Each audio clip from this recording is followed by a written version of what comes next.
Hi there, and welcome to another episode of This Might Sting, where we diagnose nonsense and prescribe the truth. I'm Dr. Aidan Barron, and today I'm joined by the ever gorgeous Julie McCrossan.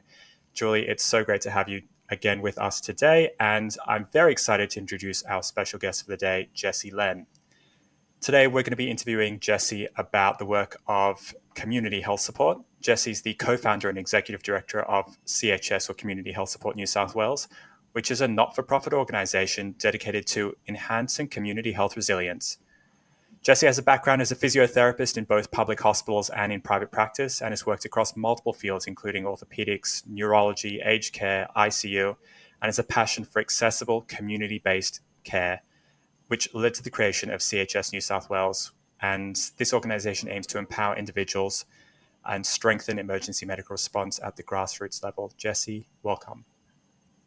Thank you. Thanks for having me. It's great to be here with you both and looking forward to a robust discussion.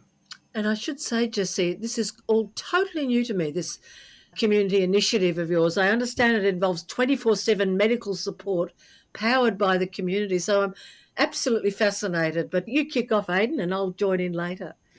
Look, I should probably start at the beginning with a bit of a disclosure, which is that I'm very much involved in this organisation myself as the clinical lead for community health support and volunteer regularly with CHS. So it was fortuitous that the stars aligned. And when our producer Josh said, I've got a really good idea for another episode, talking about how people can access help in emergencies and when people aren't sure where to go, when they've got health problems, and how communities can help each other in emergencies. And I thought, you know what? I know just the guy. Jessie, can you start by telling us a bit about how CHS came to be? Definitely. So as you've kind of stated, my background is in physiotherapy, started working in the public health system, moved into private practice, so had a reasonable idea of how the health system works, had done various volunteering in the community around health, around safety, bit of experience there. So I started to understand the space a little bit better in terms of medical, out of hospital, emergency kind of care, understood what it looked like from a hospital perspective, private practice perspective, and got really interested and fascinated in the space and really went quite deep on researching and understanding how various volunteer organizations and how they run and how they operate and what space they operate in, various private paramedic services, how they run, and of course, New South Wales Ambulance, and just really started to dig my heels in and start understanding a lot more about the space. And it was really interesting to me. It's a really interesting space. I think many people find it relatively interesting. And I started to question and wonder what space is there? What does this look like, and how could it be potentially improved? And I guess you need to go back to the initial kind of points of, is there a problem at all in the space? What does the current healthcare system look like? How overwhelmed is it or isn't it? And going back to the fundamentals, and started doing quite a bit of research at the time into what are the wait times for ambulance, what services are available for people in non-emergencies but urgent medical incidents, how much is that costing people, how much is that costing the government. And it was really interesting to look at all of the information that they were receiving and see that the system's really overwhelmed at times. There's a huge influx of patients, particularly around the COVID times. And sometimes the system rightly can't handle it. There's just a huge influx of patients. And we saw that continue in post-COVID. And unfortunately, there have been stories out there of people waiting long times for ambulance or waiting really long times in the emergency departments. And it's just the reality. There's finite resources, and sometimes when there's lots of patients, all systems get overwhelmed, and it's a struggle for everyone involved, and unfortunately the case. And I'm fascinated to hear what you decided to do, because you've taken on not just a big issue, but a big responsibility to try and become active in that space. So what did, Aidan's mentioned that word community resilience. So what did you set out to achieve, if you could get really specific? Yeah, so initially we were understanding the space and some of the gaps that existed.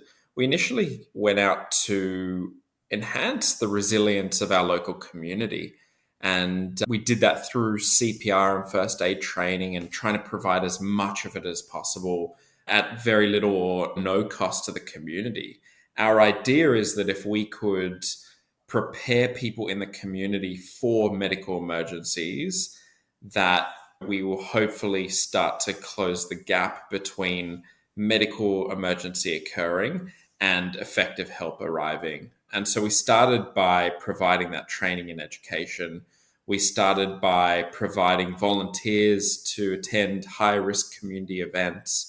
And we started by going to other community organizations and not-for-profits and providing them with a consulting service, letting them know what procedures, what equipment they might have in place. And I guess naturally, as an organization that was in the space, we actually naturally got pulled into this kind of really interesting space, which is our current 24/7 emergency medical response and advice service. Naturally, we were sitting in the office one day and we'd have someone call us and say, hey, I came to one of your first aid courses the other day.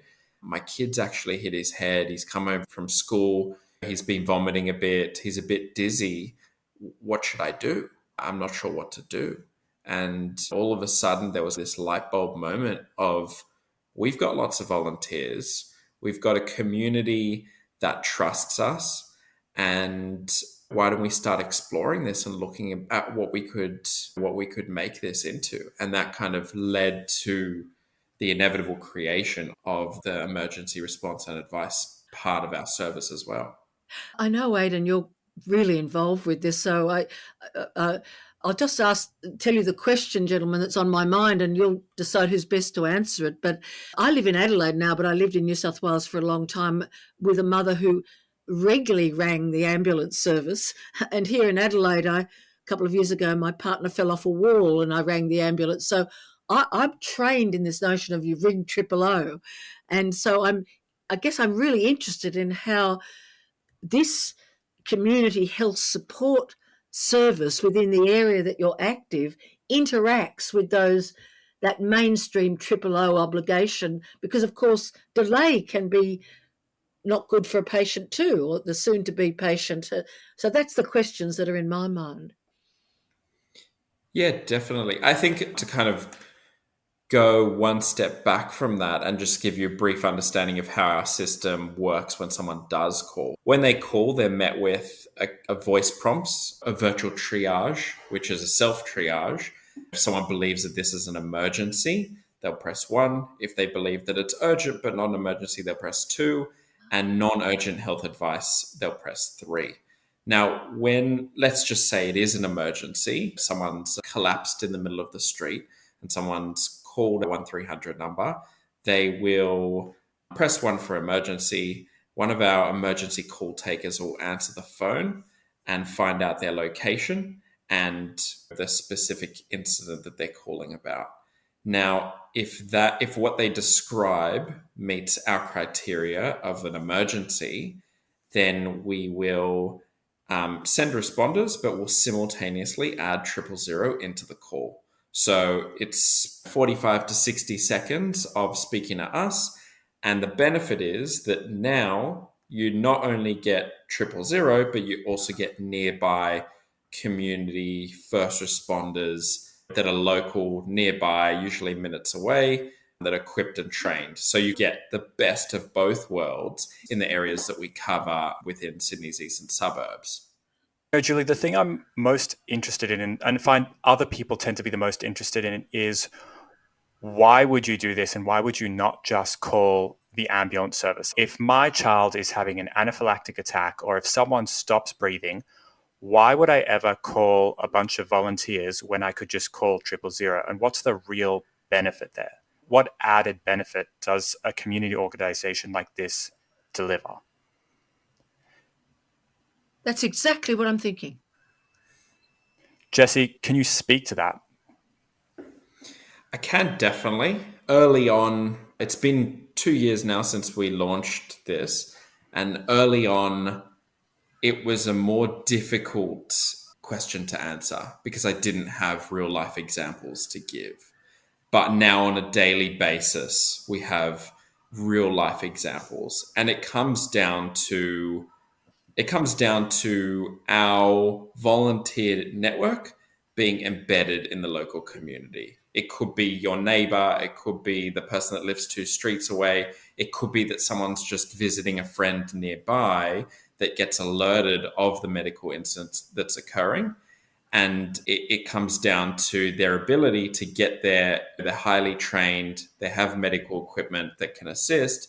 And it means that, as I said, you get that 2-in-1 where you don't know how long the ambulance is going to take. You hope, and in many cases they can come pretty quickly, but you don't know that there isn't a whole bunch of high priority cases in the area, and the nearest ambulance is coming from out west or somewhere 20-30 minutes away.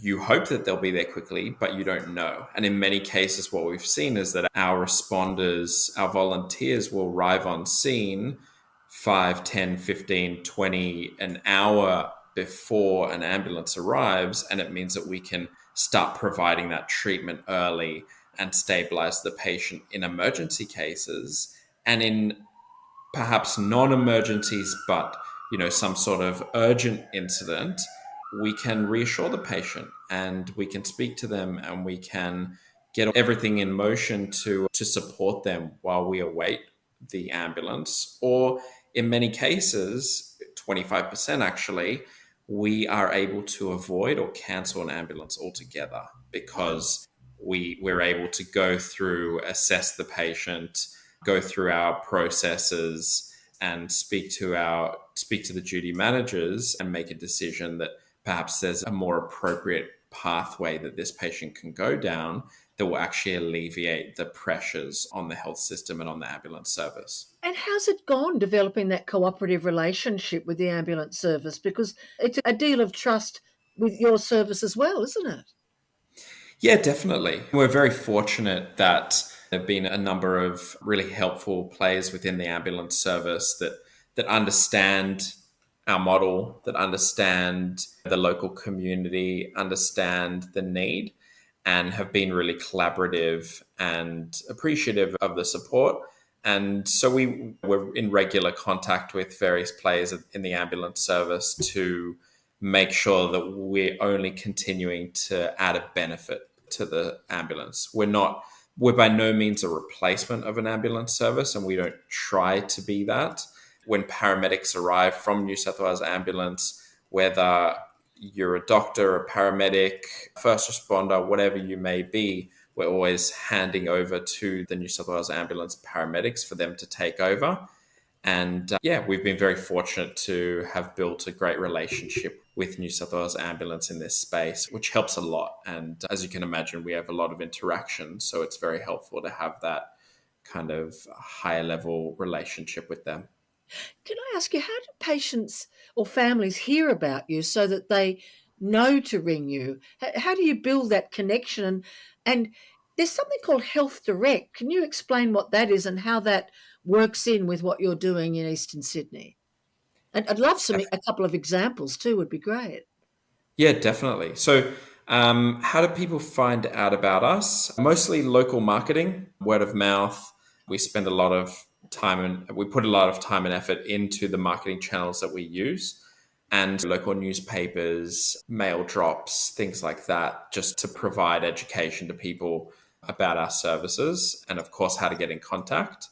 So that's how people find out about us, and ultimately it's everyone's personal decision as to whether they contact us or choose to contact either 000 or Health Direct, as you've mentioned. So Health Direct is a government initiative, federal government and state governments combined, and they provide health advice to anyone in the community that would like it. They're staffed by healthcare professionals, and you can call them about almost anything. And if they can't directly help you, they'll certainly point you in the right direction of who can help you. And they provide a really, really excellent and robust advice service for anyone that requires it, including being able to tell you what nearby resources or facilities are available to be used, and also providing general health advice in the absence of perhaps your GP or an emergency department. And they've done a really wonderful job of keeping patients at home and keeping patients out of the emergency department. And, it's interesting. Health Direct has been such a huge success in Australia. And when I compare it, I'm putting my sort of researcher hat on here for a second. When I compare it to my experience in the UK or historically in Australia, we used to have this saying of save 000 for emergencies. And emergency departments are for emergencies. And it was a great throwaway slogan that everyone thought they understood until it was your emergency and my emergency. And then suddenly what we realized is actually when I'm having something terrible happening to me on an urgent health episode, if I wasn't a health professional, I have no freaking idea how serious it is or not. I'm in pain. I can't move properly. I feel sick as a dog. How am I supposed to know whether this is life-threatening, not life-threatening, whether it can wait 5 days, whether I can see my GP in the next 48 hours, if I could even see my GP in the next 48 hours, because GPs are under so much strain because of poor government funding. What we realized in Australia, which was really good because a lot of other countries are still struggling with this concept, is that actually it's not fair to put that responsibility on the person in the community to decide what is and isn't an emergency. That's the job of a healthcare professional, to help inform what is and isn't an emergency. And it's not fair to make people try and decide that. And so things like Health Direct and now CHS is providing an additional layer of phone advice and triage actually allows people to get advice over the phone of, is this serious or not? Because when we talk about life-threatening emergencies, as a paramedic, I feel very confident to say that the vast majority of things that paramedics go to are not life-threatening emergencies. They're urgent healthcare episodes. We don't do lights and sirens saving lives every hour of the day. We do it once a shift, maybe once every 2 shifts. But that's what the community needs. And so organizations like CHS have done this really cool thing, and Julie, do you mind if I nerd out for a second here? If I could just say, don't use acronyms, Aidan. I think it's really important we say community health support because people don't know what CHS means. So You're right. Thank you. I'd be a bit of a pedant. And I'm just aware, too, we're a podcast that will go across Australia. Indeed, it can turn up anywhere in the world. So being clear that this amazing initiative we're hearing about in the eastern suburbs of Sydney is in a relatively small location. I'm interested to know where you're hoping to be in the future and whether there are other models in other places. But just being clear what we're talking about. So Health Direct, I think, is it statewide or national? Federal. So Health Direct is a Australia-wide place we can ring and get the kind of guidance that you're alerting us to need to do when we're not sure how urgent our emergency is. And community health support that Jessie's talking about is in one area of suburbs in Sydney. And of course, 000 is an Australia-wide number, isn't it, for emergencies? So I'm just thinking of the listener who's joining us who's not familiar with the territory, but forgive me, I was interested in where you were going next. No, I'm glad this is the thing. It's confusing. It is confusing. It's a confusing space. We've got this proof of concept organization in Sydney's eastern suburbs doing something different and cool. And there's a few different groups around the world doing similar things and a few different offshoots. But what it comes down to is, and I'm going to deep dive, I'm going to go full nerd on you, Julie, for a second. Strap in. This philosopher I really called Ivan Illich. And he wrote this book, Deschooling Society, and he also wrote a book called Medical Nemesis. And we'll talk more about some of the concepts later on, because I think some of his sort of philosophies ring really true with a lot of patients. But one of the things he talked about is that as societies, healthcare used to be something that we did within the community. There was no such thing as a doctor. There was no such thing as a nurse. There was no such thing as a physiotherapist. You had mothers and grandmothers who knew how to put poultices on and who knew how to strap bones and set bones. And maybe the witch doctor did a bit, but these weren't professionalized roles. There were things within communities that people used to do the best that they could. And over hundreds of years, we've professionalized healthcare. And unfortunately, what that's meant is and the word Illich uses is expropriated, which means to take away the role of healthcare from what we as communities do to something that outside professionals do.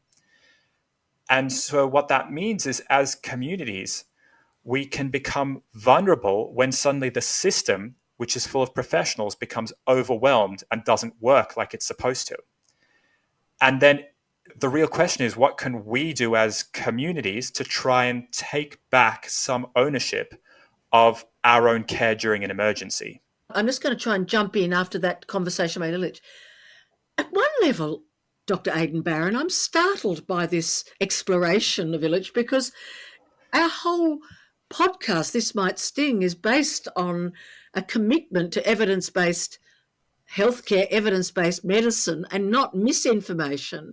And to me, as a patient who's been, a cancer patient, but as someone who accompanied my late mother on many journeys in the health system, I'm grateful for the registration of clearly identified clinicians with scope of practice. You, sir, a doctor, and Jessie, our special guest on this episode, a physiotherapist by background, and we have regulatory bodies that will investigate if you go beyond your scope of practice or engage in activities that aren't evidence-based. And that's an enormous protection. So it's not that I'm speaking against this initiative. I understand our emergency departments are under immense pressure, and that must lead to the prioritising of level of need by our ambulance services. But I'm not sure that I'm assuming that the Community Health Support Organisation, in its selection of volunteers, its training of volunteers, I've gone onto your website and there is a clinical advisory group, and that many of them seem to be doctors, that you're going to enormous lengths to make sure that the volunteers that turn up under this model in the eastern suburbs of Sydney are qualified and safe to do the best they can until the ambulance arrives. And that's the nub of it, if needed. Is that correct? Yeah. Definitely. Yeah, no, that's totally correct. I think just because we're a volunteer organization doesn't mean that we've lowered the standards in any way, shape, or form. Being in the health space and in that system, we've acknowledged and recognized that we need to meet all of the standards that you've touched on. And that's really important for our local community and for the patients that we see and provide advice to, that they're getting high quality healthcare. Definitely. And so where is this model heading? Is your dream that other communities will engage in similar highly organised mechanisms for providing triage and support to people who need help, some of whom will need ambulance help and some won't? Is your vision, say, 5 years down the track, is what? Perhaps I could hear from both of you, Aidan and Jessie. Yeah, definitely. So the way that we see this is really a proof of concept in our local area, in our local community. And what does that mean, proof of concept? Well, look, it doesn't really exist. The idea of having locally embedded volunteers within a community, it does exist in some rural and remote areas, but in a kind of the metro areas, it certainly doesn't exist. And we've seen great results from the high acuity cases where we've seen our volunteers arriving on scene to a cardiac arrest and being able to start early CPR and apply a defibrillator, to the lower acuity cases where, as I mentioned, we're able to avoid or relieve the ambulance service and possibly the emergency department in some cases. That model that we've created, it doesn't exist more broadly. And our future vision is definitely, as you say, that we can take this model and roll it out to other communities where there are volunteers in other communities and other areas that are just as eager to help their local community and just as willing to jump out of bed at 3 a.m. for an elderly grandmother that's fallen going to the bathroom in the middle of the night. They're just as willing as people and volunteers in our local community to do that. And so there's no reason why this model can't or shouldn't exist in other areas across Sydney, New South Wales, and all over Australia. And how does it fit, Aidan and Jessie, with things like the Red Cross that does training and involves many volunteers, but does some training as well? And also St John's Ambulance is another group that, as I understand it, uses volunteers in a significant way. So what's the interface with those sorts of organisations? I guess when we look at the power of volunteers in Australian society and more broadly in society, in the healthcare space, there's a current unmet need, which is what Jessie was speaking to, which is that gap between when someone has something bad happen to them and when professional help arrives. And when I say professional help, in this case, I'm specifically referring to help that the government is in charge of. So ambulance services, they get to hospital. There's a gap that exists there. That gap is termed as urgent and unscheduled care in healthcare. It's urgent, which means you have to do something about it now, and it's unscheduled, which means we didn't plan for it.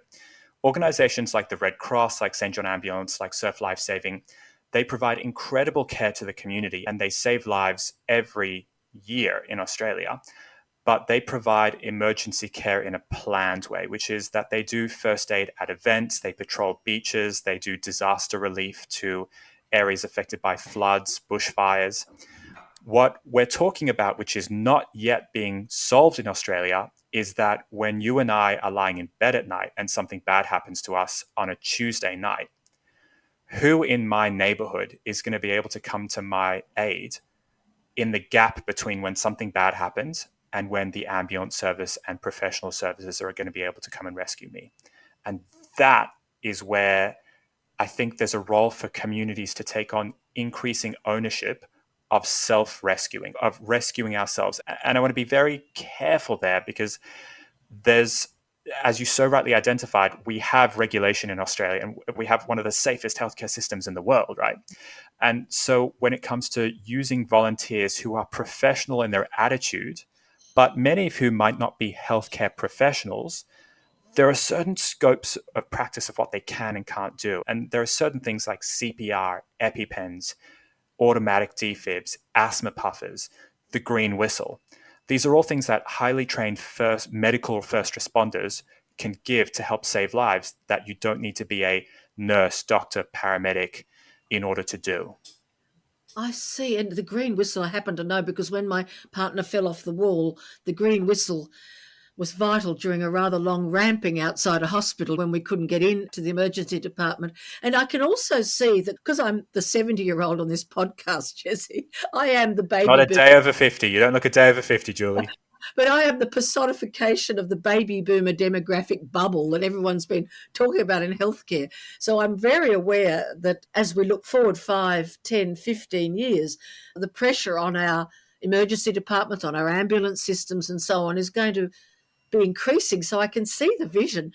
You said earlier you were going to ask, I think, a nerdy question. This is the ultimate nerdy question, Aidan and Jessie, and that is insurance. I come from a clinical family and we all know that insurance is critical. And I'm just interested in the insurance issues here because particularly if you decide an ambulance is not needed, you know what I'm saying there? There's sort of duty of care legal responsibilities that usually have insurance implications. And I'm fascinated how you're dealing with that within this model. Definitely. So I think just speaking more broadly about insurance, and perhaps Aidan can go into the kind of things like our clinical guidelines and the clinical advisory committee in a little bit more depth. But generally speaking, we of course have insurance across our whole organization for all of our volunteers and for any medical work that they do. And really, ultimately, the decision making comes down to really sophisticated and really well thought out guidelines that we have in place that Aidan and the Clinical Advisory Committee have discussed and debated and made sure is really tight and aligns really well with what is being done in out-of-hospital care across Australia and the world, and aligns with the best healthcare standards and practices as well. I think, following on from what Jessie said, the big challenge in all emergency medicine around the world is not the sickest patient in the room. The thing that keeps emergency doctors up at night is not, oh no, I brought someone into resuscitation and I missed something. It's is someone who's currently sitting in the waiting room who having a silent heart attack, something happening to them that's actually an emergency that I don't know about. That's that's the real thing that keeps doctors, health professionals, health managers in Australia up at night. It's that we've missed something in someone who we haven't thrown the entire kitchen sink at, who we haven't taken through a CT scan and done blood tests and x-rays. It's, have I missed something in someone I haven't fully investigated? That's in healthcare. No matter whether you're in a specialist hospital or you're in a clinic in the middle of nowhere or you're on the side of the road, that's the big risk. And I think you'll find that whenever you're dealing with health professionals and doctors, that's what we're always worried about. The risk that I've missed, not the risk that I've picked up on. And so it's not so much about insurance, it's about assurance, if you will. Permit me that sort of gimmicky line. If you've got systems which take care of people well and also explain to them the risks and benefits of what's going on, you allow a conversation between people which informs them of what you're doing. And that helps to share the decision. Because at the end of the day, no one in healthcare is right 100% of the time. So whenever we discharge people in the hospital, on the side of the road, what we try and tell them every time is, this is what I think's wrong with you. But these are the things I'd like you to watch out for, what we call red flags. And it comes from Bondi Beach has yellow and red flags. And these are the red flags to look out for. So if someone, for example, had a problem related to their stomach and their intestinal system, and we said, you're okay to stay at home now, but if you start vomiting, call us back or come to hospital, come to the emergency department because it means something's wrong. It then means that I'm empowering that person to go, oh, I'm safe at the minute, but if I start vomiting, I know that is related to this condition and something's going wrong. And if you're listening to this and you're thinking, hang on a second, I haven't been told that, you can ask us as health professionals in any encounter, what are the red flags I should be looking out for? Because that helps us as health professionals to reduce risk and make you safer, as well as it helps you take better care of yourself. And that's the way that we're able to make sure that people get the most appropriate care, whether that's the ambulance or taking themselves to the emergency department or staying at home and seeing a GP. Should we offer our listeners a bit more information about how you recruit people as volunteers and the sort of training and support you give them? And just maybe an example of a call and what happened to the person to their benefit. But how do you recruit and how do you train and support? Yeah, again, a lot of this comes down to marketing, of course. If people don't know about us, they certainly won't have the opportunity to put up their hand and volunteer. So through various marketing channels, we do a bit of an outreach and see who's interested. Then we have a recruitment process. So people are interviewed. Again, just, I guess, speaking to the standards that we have, not everyone will be suitable. Some people more suitable than others. And just because we're a volunteer organization doesn't mean that we open the door for everyone. And so we have that process that we go through. And then whether you're a healthcare professional or not, there's a training program that will span a number of months, Sundays and weeknight evenings, where we're training the fundamentals of, I guess, out of hospital care, but also healthcare in general, so that people have a better understanding of how their knowledge or not knowledge to begin with, how that kind of relates to the world that they're entering. And so after 4 to 6 months of training, assuming that they've been assessed and have been credentialed to go beyond that path, then they become what's called a trainee responder. And trainee responders are then able to hit the road and they can go as a second or a third responder, where they are not the primary responder, but they can start to have interactions with patients. They can start to learn the ropes under supervision of a primary responder. And in that process, they're learning, but they're also continuing to train and be upskilled. And they have what we call competency logbook, which they has all of the competencies of a primary responder, and they're getting that signed off by the supervisors that they're going, by their mentors that they have at various specialized trainings that we're running for them. And at the time that they can show that they've gone through that process and be assessed again, which is typically 6 to 12 months from when they've become a trainee responder, so 12 to 18 months from when they initially joined, that's the moment at which they can be assessed and potentially move on to become a medical first responder in the organization, someone that can operate in an unsupervised fashion and can start moving towards supervising others as well. And you also have volunteer dispatchers. Can you explain what that role is? Definitely. They are the unseen heroes of the organization, if you will, because they're the ones that don't end up, where all of the action is, and often don't necessarily get recognized, but very much the blood of the organization.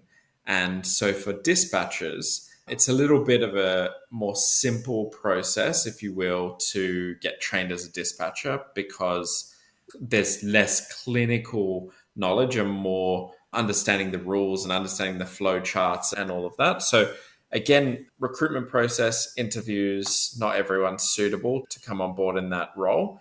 And then they go through a slightly shorter recruitment, probably about half the time, but still lots of drills and lots of training.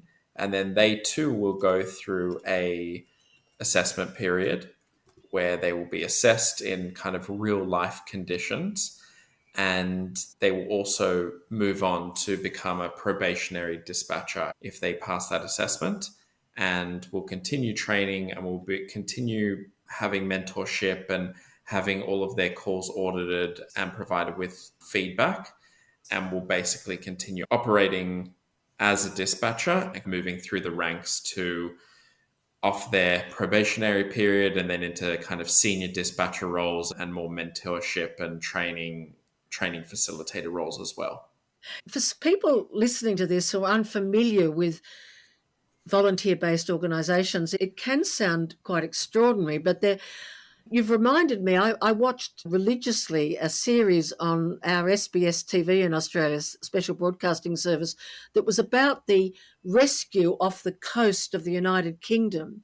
And there's a very organised system that sounds so similar to what you're describing, where volunteers up and down the coast, and they're dealing there with extraordinary seas and often great personal risks, go out on these boats. They're called in at any time and they go out on these boats and rescue people at sea. And again, it's entirely volunteer based, it's structured, it's supervised, it's everything you're describing. Can I ask you roughly how many people have you got involved, and is anybody funding you?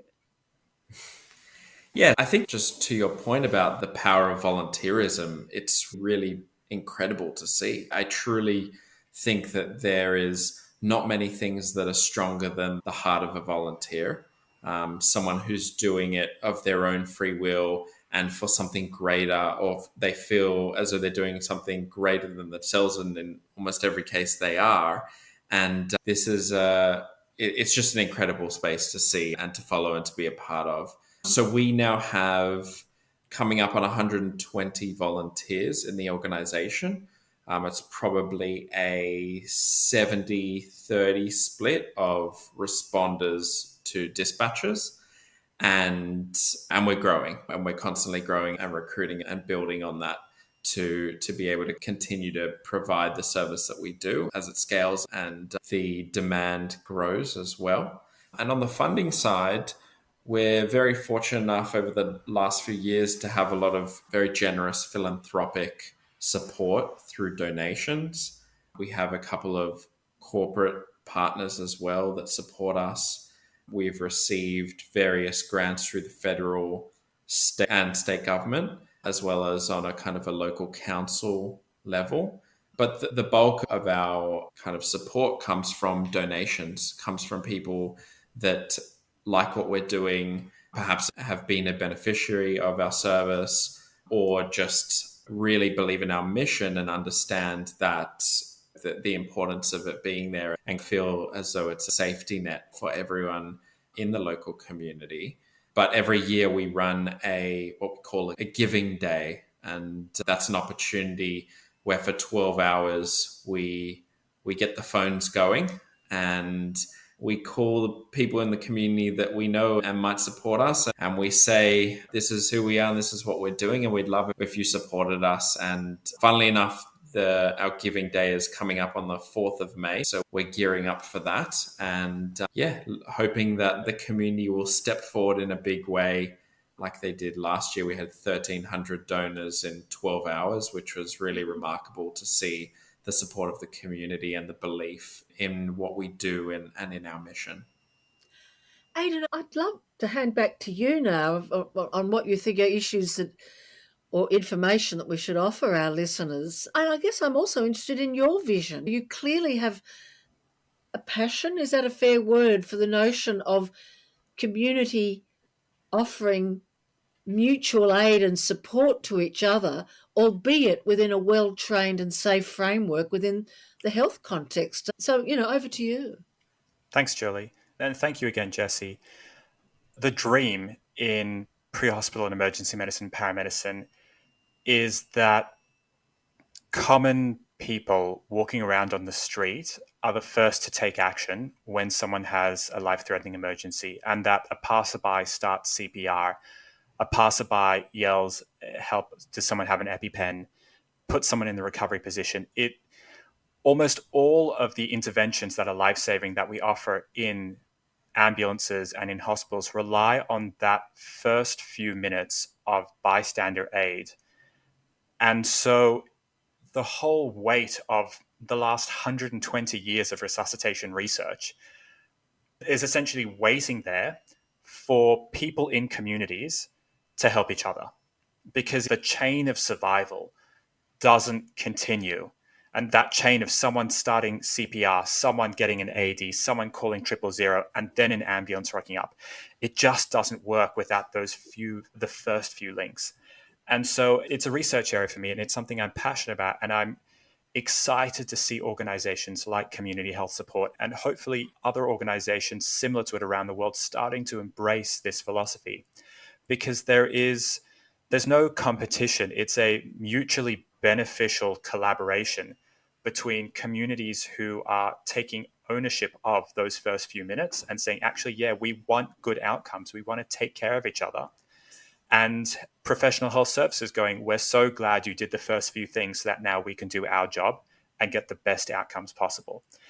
And so there are programs even now where if you don't live in a community that has an active organization, there are still opportunities for you. So there's a thing called the Good Sam app, which was developed by a colleague of mine called Mark Wilson, who's a genius. The guy was an anesthetist and then became a neurosurgeon after becoming a specialist. And he works as a helicopter doctor in London's air ambulance. And he designs this system where in the UK, a 999, in Australia, 000 call comes into the call center, they hit a button on the computer that finds the two closest people within 500 or so meters who've signed up and said, I'm willing to do CPR if someone needs CPR. And it finds the two closest people and sends them to the person who needs CPR.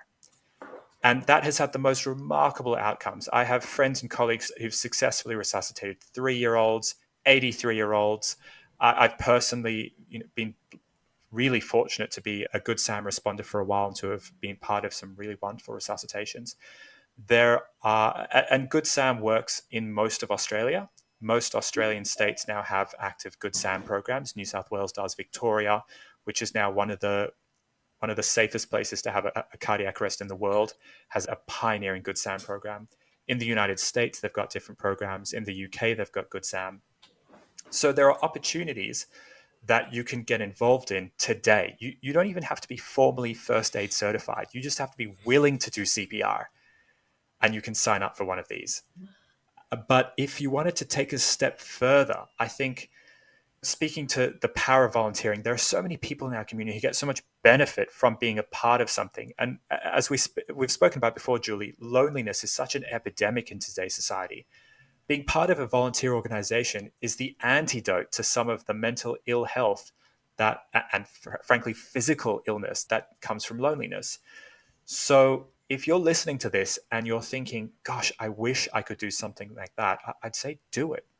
Get in touch with Jessie at Community Health Support New South Wales. Get in touch with your local SES unit. Get in touch. See if the ambulance service has a rural community first responder program where you are, because there are incredible opportunities that will allow people to learn new skills, that'll fulfill you with confidence, that will really bring meaning to your life.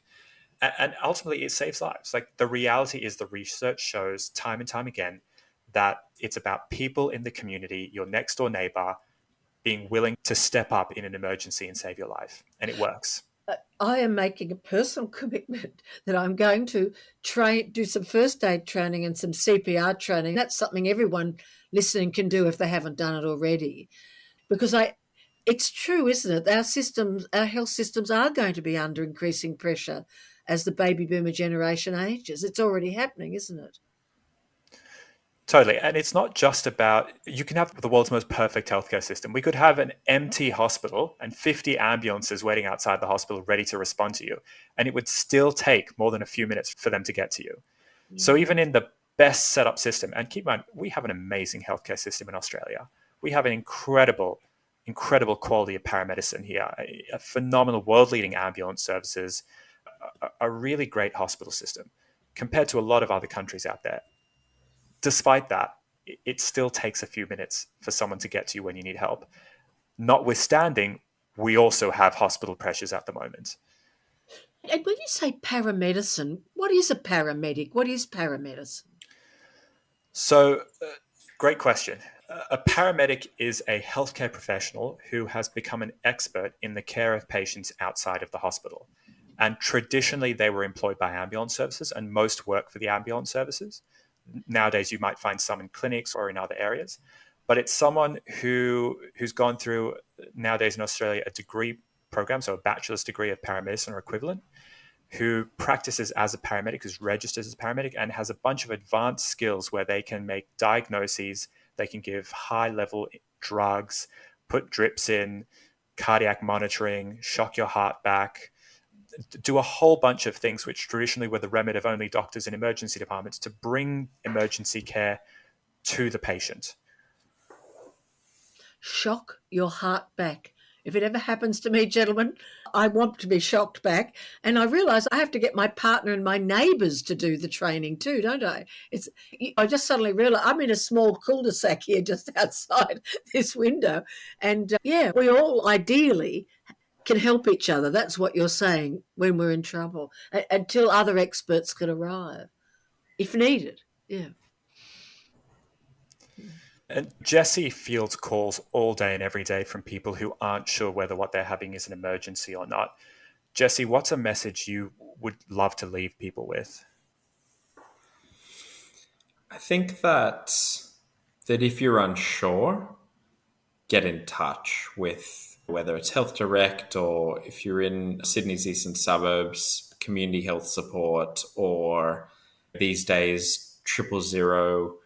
Even if it isn't an emergency, they can pass you on to be further triaged as well. If you have a feeling that something might not be going 100%, you have a feeling that it might be urgent, whether you're picking up the phone, visiting your GP, visiting an urgent care clinic or an emergency department.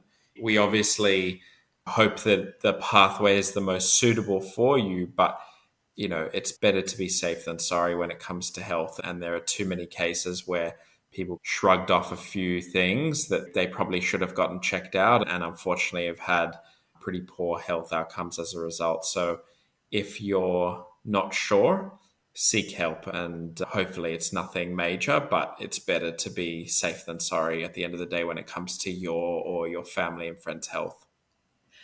I think we might have come to the end of another episode of This Might Sting. I really want to thank Jessie Lenn, who is Head of Community Health Support, New South Wales and the eastern suburb of Sydney. Dr. Aidan Barron is an endless inspiration to me with his visionary thought about mutual aid. It's been a really thought-provoking episode for me, I must say. And if you're new to This Might Sting, please have a look at the notes wherever you're watching us, whether it's on YouTube or somewhere else. We'll put a link to the website of Community Health Support. And we'd love your feedback. We'd love your ideas. We'd love your corrections. We'd love your challenges. We really want to link with you. And remember that we diagnose nonsense and we prescribe the truth. And my own personal motto is to take my medication as prescribed. I don't know, Aidan, if you want to add an extra motto for our paramedic opportunity today. I think we live in a society, which means we rely on the people around us when we need help. It means it's to our benefit to invest in the people around us. It is probably the message for today. Thank you, and we'll see you next time on This Might Sting. Bye. Thanks, Julie. Bye. Thanks, Aidan. This Might Sting is hosted by Aidan Barron and Julie McCrossan. Executive produced by Joshua Kirsch. While we always work to give you the best information and tips, nothing in This Might Sting should be construed as personal healthcare advice. You should always make health decisions in consultation with your general practitioner and specialists. If you'd like to hear us talk about a topic on the show, or if you think we've made a mistake and want to request a correction, please contact us at questions@thismightsting.com.au.